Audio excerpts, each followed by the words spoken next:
Hello, welcome to the Boyd Life.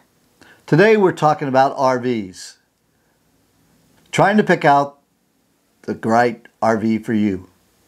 Stay tuned. Hello, welcome to the Boyd Life. This is Life with Rick and Marta, where we will be discussing practically anything, any subject. It just really isn't off limits. We are expressing our views, opinions, and thoughts on various subjects. And it could be good, bad, or anything in between. Okay? So that's what's up with the Boyd Life. And let me point out this disclaimer. The views expressed on this channel may or may not be 100% factual. Anything goes, so have fun and be sure to like, subscribe, and comment below.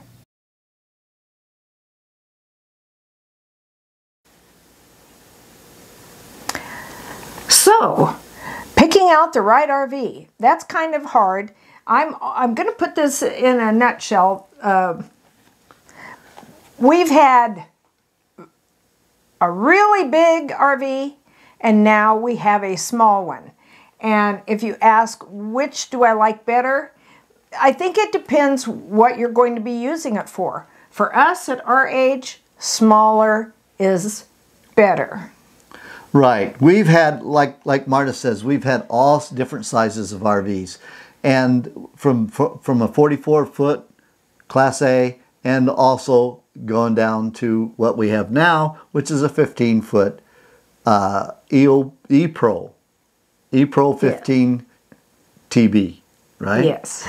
And so right now, at our age and the way we camp, this is travel. This is a great RV. We can pull it with a smaller car, or we pull it with a Tahoe, no problem.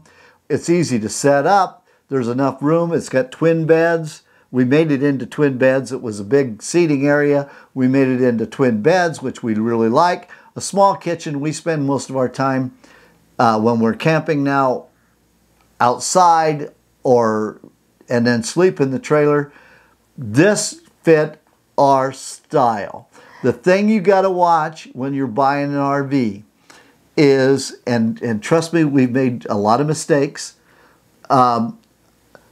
Do you want to live in it? Do you want to spend a lot of time in it? Are you spending, when you go camping, do you spend a weekend or do you spend a month? Or do you take do you take long RV trips or do you take short RV trips? So when you buy these huge RVs that are like your house, are you going to be living in that, or are you going to be just going out for the weekend? If you need to go out for the weekend and you need all that space, you're spending a lot of money for a lot of space. So really research what you're doing in RVing to fit the camper that you're going to buy. Now, we know some people who've had the same RV for years, and it was a very nice RV, but for years. And we know others they're kind of like us, you know, they've changed more frequently. And I think it takes a while. Plus, our situation, changes. Things were changing. Now they're not. And I think that we're going to be happy with our latest because it's smaller, easier, I think, for Rick does a lot of the outside stuff. Yeah, the setup's a lot easier. You know, a smaller RV's trailer is easier to park, back up, and everything like that. Well, plus, I can get into a lot more spaces. You have to pull it on the highway. You have to drive. You know, and the last, just a few months ago, we went on a long trip with our 20-foot RV, our trailer. 21, almost 22. 22. And we went to one of the campsites that we reserved ahead of time. Yeah. And we got to that campsite, and the spot was so small that our 20-foot trailer just barely fit in. And it was hard to get it into that spot. And a lot of times when you make reservations, you try to research the spot and it says, yeah, we fit up to 30-foot trailers and everything. And then you get there and no, that 21-foot trailer just barely made it. We had to park the Tahoe to the side and right next to it, just barely make it in the site. Our only option was to go over to a parking spot and put the Tahoe. No, there was only a few spots down the road or whatever they call that. There were only a few spots by the restroom for people to park. But you know, that's probably more for people who are just day people there. You know, not for us to just park ours while we're staying there. But someone else came in later, and their RV, I think they thought too they were going to get their RV and their vehicle in the spot. No way. And by the time they put their slides out, and it was probably a 35-foot trailer, and by the time they put their slides out, they couldn't get their car into that RV, the camper spot. So they parked over down the road. So, you know, you got to watch out when you're getting bigger RVs. Some of these national parks and some of these... they won't take them. They won't even take them. They won't even take them. So remember where you're going to go camping, what you're using it for, and then don't buy something that doesn't fit to where you're going to go camping. Or what you're wanting to do. And be sure to research, like especially the state or national parks, to make sure if they have limitations. Just like if you're going to go somewhere and you're buying a used RV, you want to know, but you would like to go to parks and this thing, make sure that they don't have an age limit. If you come in there or want to go in, a lot of times, if you don't have a nice RV, a 10 to 15-year-old, 10 years. If it's over 10 years old, they may not let you into their park. Which is strange. We've heard this from other RVers. We've never had an RV for 10 years. So. Nope. Anyway, but yeah, there's so much you can think about, you know, and we like to use ours as much for travel. If we are going, I guess you'd call it on a vacation or to visit family or something, it's nice to take our RV, our little trailer, and to be able to go back to it in that instead of staying with the people that we're visiting, because we feel like renting a hotel if you're, you know. Yeah, we feel like it's nothing against anybody that we go visit.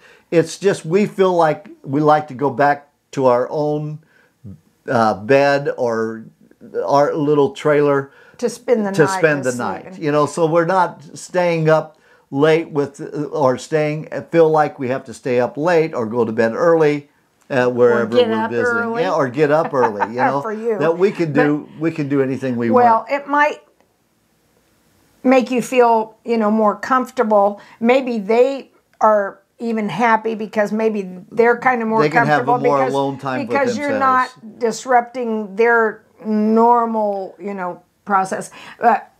And we don't want to put anybody out. And sometimes that happens, you know, with some friends we have. We feel like, you know, they say, oh, you can stay here. You can stay here.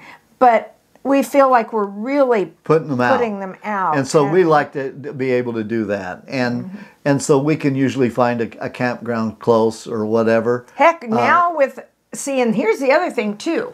With our small trailer, we might be able to park it, say, for instance, in their driveway, and they'd probably say, well, here, let's just plug it into electric if we needed the electric. Right. But with our campers that we have now and the new campers, there's so much solar on them that you could basically spend a lot of time without a hookup. We have close to 200 watts of solar.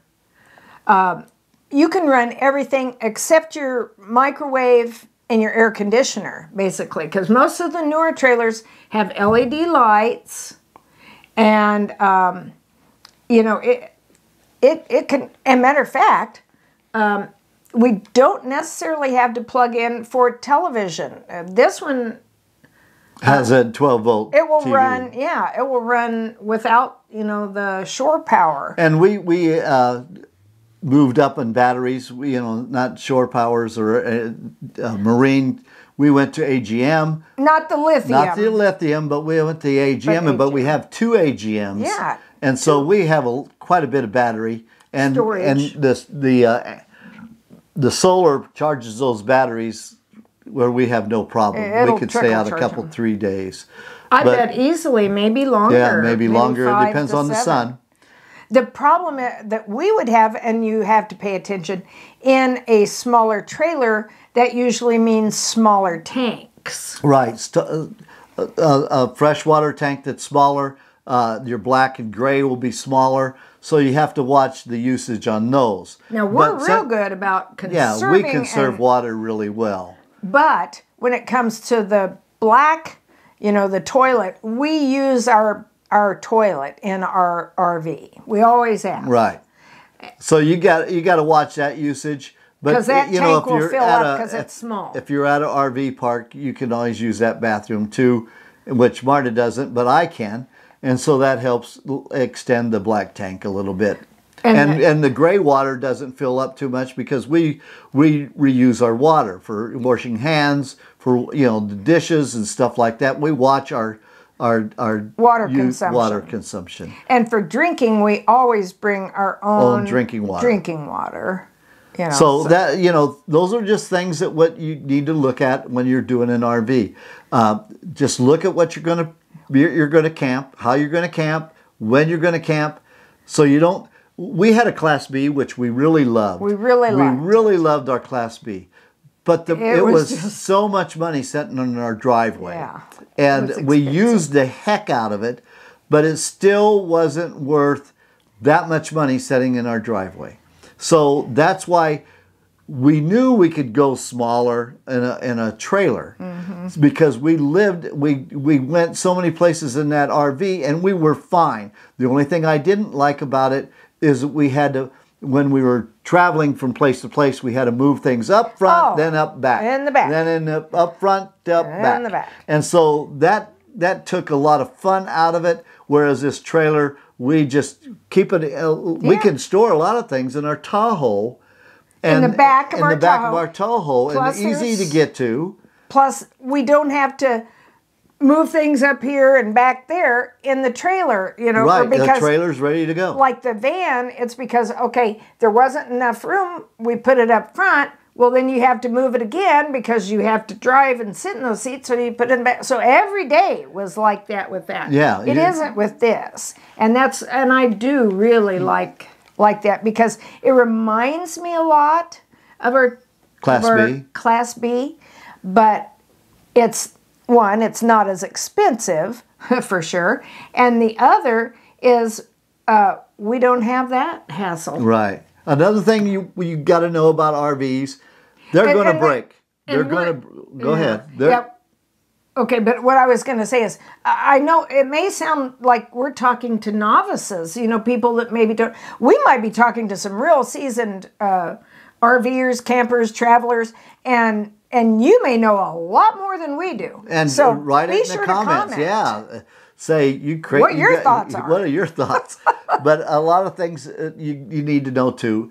RV is going to break. You got to remember that you're pulling this thing over rough roads. It's hitting every bump. Things are going to move in that thing. Things are going to shake loose. So it's like an earthquake. You might be complaining, oh, now my water leaks or whatever. Just remember that you're pulling this thing and it's just driving all over the road and jumping up and down, and things are going to break and you're going to have to repair them. And it's nice to, if you have one and you set things out and you go, oh, this looks real pretty. If you forget to put them away, you're probably not going to have those pretty things, or if they're not broken, they'll be all over your floor. Secure stuff when you're traveling. Because you have to secure. And this is, again, just for those who maybe haven't done a lot of RVing and you don't think about that, you know, falling off or doing whatever. I mean, we try to do it. Now, I've still had, you know, we've still had something, you know, fall that we thought we had, you know, secure enough to travel. But maybe the road conditions or whatever. And we do not go off-road. Right. We really don't. Another thing you want to do is when you get your new trailer or get a used trailer, listen and ask questions during the walkthrough, because you're so excited about getting it, you don't pay attention, and then you go out to camp and you don't know how to run things. And oh my gosh, what did he say about that? One thing, if you want to not forget, film it. Just have one of you film the whole thing, and then you can always go back and find out.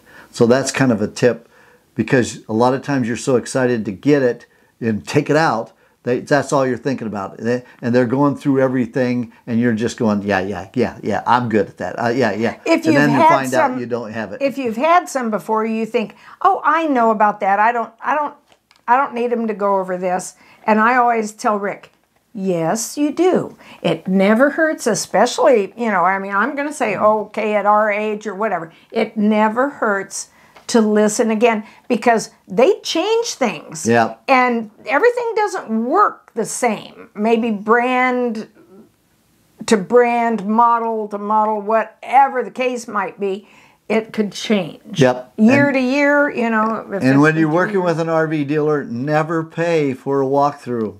If they charge you for a walkthrough, walk away.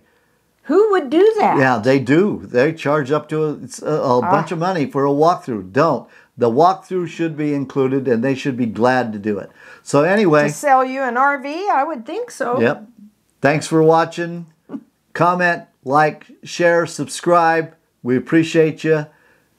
Thanks for watching. See you later. Bye. Bye.